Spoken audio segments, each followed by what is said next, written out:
Swim bladder guys, swim bladder. Macam mana mau rawat tuh guys? Ini video spesial hari ini. Saya akan kasih share macam mana kita mau rawat swim bladder. Check it out.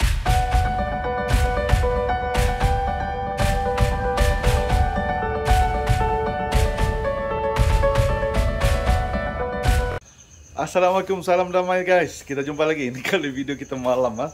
Siang tadi saya sempat buat video, kita agak sibuk dan alhamdulillah berita terbaik kita dapat grant bantuan daripada Risdah dalam dia punya program Groom Big Business Challenge ha. Anyway, hari ini macam yang dijanjikan saya akan share macam mana kita mau rawat ikan patah pinggang bor. Wadidaw, patah pinggang. So, ikan patah pinggang nih memang kebanyakan kita breeder ataupun hobis ataupun seller, siapa-siapa yang ada ikan pasti akan mengalami masalah ini kan. Dan masalah ini amat mengecewakan kita sebab susah mau baik. Alright, susah mau baik. Memang bingung kita mau repair. So actually patah pinggang ini kalau punca dia inexact, punca dia kita memang belum dapat pastilah, oke? Tapi yang secara generalnya quality air juga menyebabkan dia gitu, keadaan dia di dalam itu juga menyebabkan itu guys, patah pinggang tuh. So patah pinggang yang saya akan explain dulu nih adalah nomor satu, kalau fry yang patah pinggang bor, yang masih dalam growing tank bor. Contoh, bukanlah contoh saya belum ada fry yang patah pinggang, saya bagi contoh growing tank lah. Sekejap, ini contoh kosong kan begini kan, pas tuh sini community tank. Ramai itu fry, imagine lah ramai fry kan. Pas itu kebanyakannya patah pinggang. Kalau ini punca dia kemungkinan besar air kita terlalu tinggi guys, bikin penat dia mau naik ke atas, pergi ambil oksi, lepas itu dia gitu-gitu lama-lama dia jadi bingkuk begini guys. Sampailah besar. So rendahkan air nih guys, rendahkan air. Salah satu langkah pencegahan lah. Selain daripada itu, of course kena jaga quality air bro, quality air. And then bagi yang dewasa pula guys, ikan-ikan yang dewasa, ini bikin bingung kita. Mula-mula sehat, lurus macam biasa. Pumpang, tiba-tiba patah pinggang. Sikit-sikit lama-lama makin teruk guys. Lepas tu landing saja. Memang bikin sakit kepala nih bah. Dan hari ini saya ada satu contoh ikan saya yang patah pinggang. Kita tengok.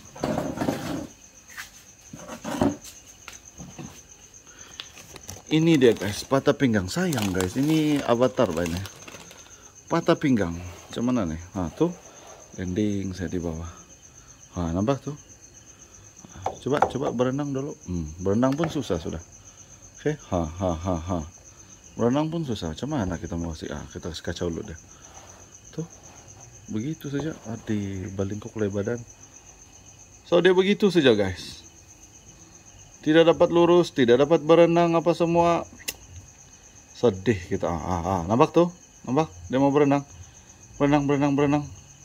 Wadidaw, sedih bor. Coba kita kacau dia punya, kita tengok macam mana dia berenang. Kacau dulu air dia, baru dia naik ke atas. Nampak tuh? Nampak tuh? Patah pinggang. Nampak tuh? Wah, kasihan guys. Nah. Waduh, Oke, kamu udah dengar bunyi mercun malam nih cap gome.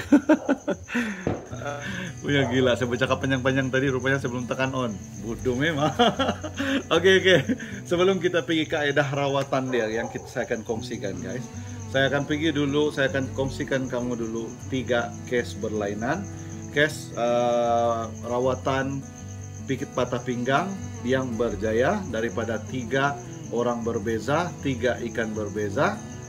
Yang mana daripada cerita ini, daripada kesimpulan cara rawatan ini, kita akan buat satu kesimpulan dan kita akan tunjukkan satu kaedah rawatan yang practicable bagi merawat ikan-ikan patah pinggang ini. So ini minggu nih baru-baru nih kami ada bercerita-cerita sinilah di tempat saya. 3 orang lah, saya, Brother Fung tuh yang ambil aerial view tuh. Ada tengok video saya diambil dari atas pakai drone tuh, oke. Dan Brother Saudagar Beta. Saudagar Beta nih yang di Facebook kamu boleh cari Saudagar Beta guys, Saudagar Beta. Oke. So, saya mulakan dengan case pertama Brother Saudagar Beta. Brother Saudagar Beta pula dia punya case ikan dia patah pinggang macam biasa. So, eventually selepas berapa, saya lupa, lebih kurang 3 minggu macam tu, ikan dia suddenly sehat bro, sehat. So saya tanya, apa dia bikin? Apa yang dia bikin? Dia punya ikan yang patah pinggang tu, kalau macam gome guys, ada bunyi mercun. Oke, ikan yang patah pinggang tu dia rendahkan air guys, rendahkan air dan bagi makan seperti biasa tapi kurang sedikit lah. And then rajin ganti air. Oke, tiap minggu dia tengok progres dia. Eventually one day dia berenang lurus kembali. So case pertama guys. Case kedua adalah saya guys. So last time saya ada ambil ikan lebih kurang 10 ekor dari Kuala Lumpur. Siapa nama dia itu? Beta Simka Samka apa? So ikan itu ada 10 ekor semua di TPK, ada view, yang lain ada HMPK macam tu guys. So bila sampai itu 1, 2, 3 ekor patah pinggang. Regular size sudah nih, 3 ekor patah pinggang. Memang patah pinggang guys. Tapi yang 7 itu sehat. So kita buat pun macam biasa, kita rendahkan air dan kita pakai garam ketapang. So kita letak saja di dalam. Oke, dan kita itu time macam saya tidak bagi makan, saya bagi puasa. So sampai minggu kedua, daripada 3 ekor tuh tiba-tiba 1 ekor berdiri lurus bro. Berdiri lurus. Oke, bila dia berdiri lurus saya pun gembira. So pindah tank dia, sekarang dia sehat lah dan jual sudah pun. Oke, and then tinggal 2 ekor. Lepas tu lebih kurang hampir sebulan kemudian, selepas dia sampai, 1 ekor daripada 2 ekor tu sehat bro. Sama juga, tidak buat apa, cuma kasih rendah dan pakai garam bro, pakai garam. Oke, ganti air selalu dan kasih kurang sedikit makan dia. Dan dia sehat bro, tinggallah 1 ekor. Yang 1 ekor nih palinglah sehat mau dekat hampir 2 bulan bro. 1 bulan 2-3 minggu lah macam tuh. 1 bulan 2-3 minggu, 2 atau 3 minggu. Dia eventually sehat bro, lurus balik. Sama juga kayak dia. Kasih rendah bro, kasih rendah air. So alhamdulillah sehat. Oke, dan 1 daripada 3 tuh saya simpan di TPK Blue Rim. Sekarang sedang breeding bro, tapi bukan tempat saya. Tempat brother kita, brother Kongo Beta. So sebab dia ada female di TPK, saya bagi tempat dia. And then case tadi yang terakhir, brother Fung dia pun sama, dia ada ikan yang patah pinggang bro. So dia ada Google, dia ada cek di YouTube. So ada satu YouTube tuh, YouTube Indonesia kan, bagian beta lah. So dia kongsikan cara dia rawat. So cara dia rawat tuh, dia ambil satu bekas yang luas tuh, saya ambil contoh lah, luas lah permukaan, bukan yang macam nih ya, bukan macam ini kecil permukaan, yang ini luas. Lepas tu dia rendahkan air. Tahap rendah air tuh serendah-rendah yang itu ikan tidak payah naik sedikit pun. Dia akan berenang begitu saja, di situ saja. Tidak payah dia naik, pasal dia naik saja terus memang udara. So dia begitu saja, begitu rendah bro. Dan eventually mau 3 minggu kemudian ikan tuh sehat bro. So apa yang dikongsikan, setiap macam biasalah, ganti air, rajin kena ganti air, makan, kasih kurang sedikit, and then setiap 1 minggu dia akan angkat itu ikan yang dari dalam tempat yang begini tuh. Dia akan angkat tuh ikan, taruh di suteng yang full dengan air, dia tengok apa jadi.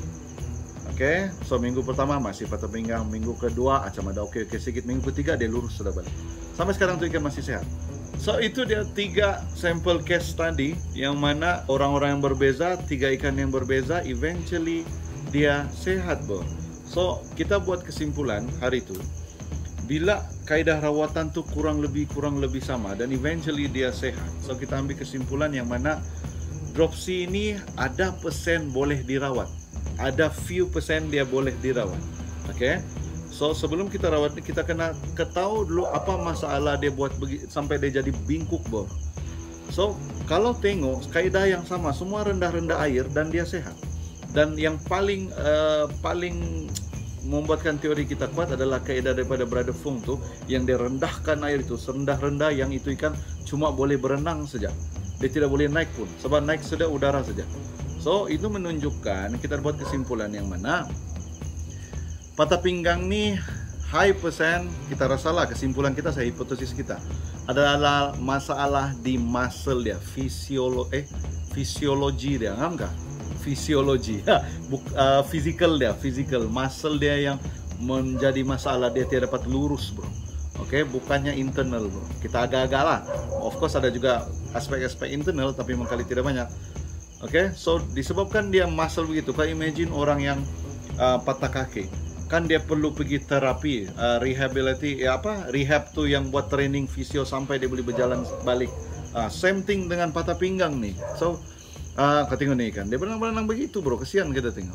So jadi kita ambil kesimpulan itu bahwa masalah ini kita boleh rawat dengan membantu dia menstabilkan balik badan dia dengan merendahkan air dan mengurangkan pergerakan dia untuk naik lagi begini guys. Oke, so itu kesimpulan kita dapat.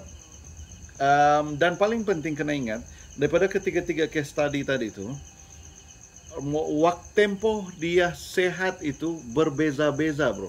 Rawatan yang ini saya akan tunjukkan macam mana, tapi kamu kena ingat, kena sabar bro, kena sabar. Sebabnya tidak ada time frame yang fix bila dia boleh sehat bro, tidak ada, bergantung kepada itu ikan dan cara kita rawat dia.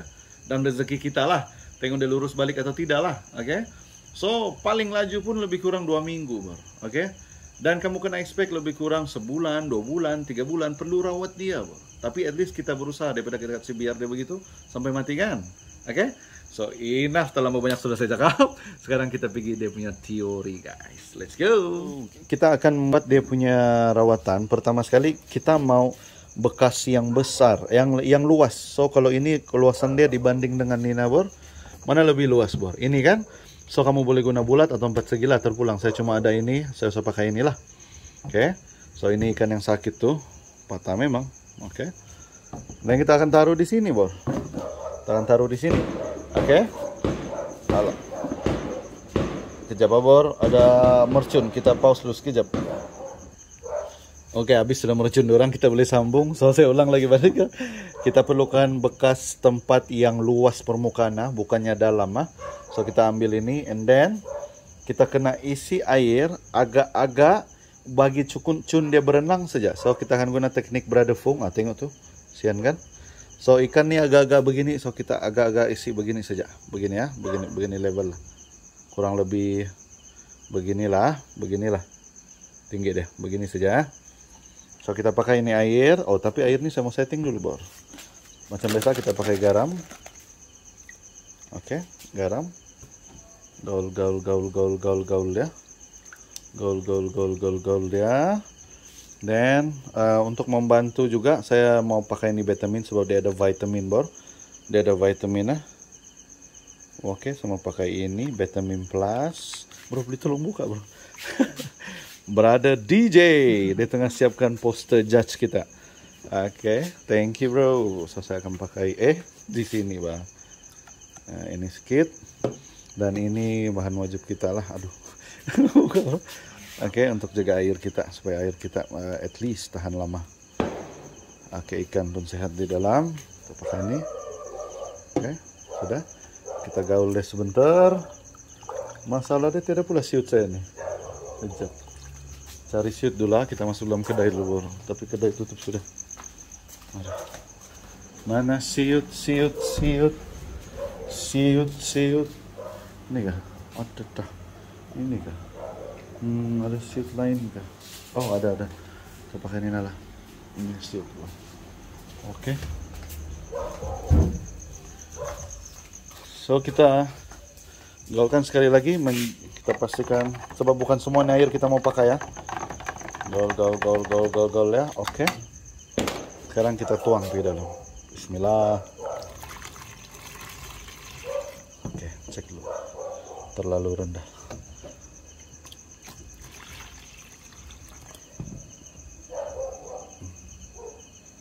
Oke, ada kotoran itu, keluarkan dulu. Oke, cun-cun lah sudah itu. Lebih kurang begini saja. Alright, mari kita ambil dia. Kesian dia. Sini kamari. Sudahlah avatar, patah pinggang lagi. Nabor. Enol pun koyak sudah, tapi tepat kita rawat deh. Ups, kita mau keluarkan ya. Nampak tuh. Tapi macam boleh kita kasih rendah lagi sedikit, kita kasih rendah sedikit lagi lah. Saya mau dia betul-betul dipaksa meluruskan badan, bro. Oke, coba tengok. Luruskan ya. Oke, dia dapat naik sedikit saja. Oke, itu kan. Oke. Oke, itu nah dia. Tengok, oh dia masih mau naik ke atas, macam masih tinggi lah bagi saya. Kasih rendah sedikit lagi lah. Tengok. Oke, rasanya oke lah macam ni ya. Oke, so ini rawatan apa anda bilang kalau manusia ini kita pergi rawatan fisio. So ini kita bantu dia rawatan fisio juga, kita luruskan badan dia dengan merendahkan air, memaksa dia berenang cuma pada dasar. So begini saja, sesimpel ini saja. Tempat yang luas, permukaan luas tapi air rendah, bro. Air rendah. Oh, kasihan, bro. Aduh. Alright. Jadi apa kita akan buat? Setiap satu minggu kita akan angkat dia begini, bor. Mari. Angkat dia dari sini, ganti ini air dan taruh ini di tank begini. Kita akan tengok dia punya cara berenang macam mana. Kalau masih lagi, buat lagi sampai dia sehat, ha? Sampai dia, tapi ini belum, ini baru masuk. So, kita masukkan dia balik. Oke, mana kau? Oke, kita masukkan dia balik. Mantap.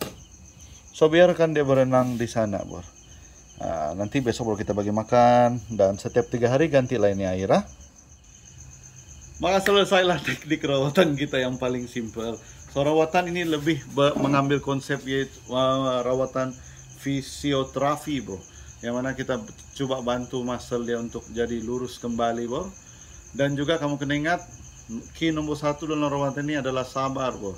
Tidak ada time frame yang fix dia boleh sehat bila, bro. Oke, kita coba saja. Mengkali kalau kamu laki dalam 1-2 minggu dia boleh sehat lurus. Kalau biasa mengkali 1-2 bulan, 3 bulan baru lurus, terpulang lah. Yang penting kita jaga dia, rawat dia, terutama kalau dia jadi terhadap ikan kesayangan kamu, memang kau perlu rawat saja. Every 3 days disiplin, ganti air dia, dan 1 minggu cek dia masuk di tank biasa tuh macam mana dia berenang, ada perubahan ke tidak, oke?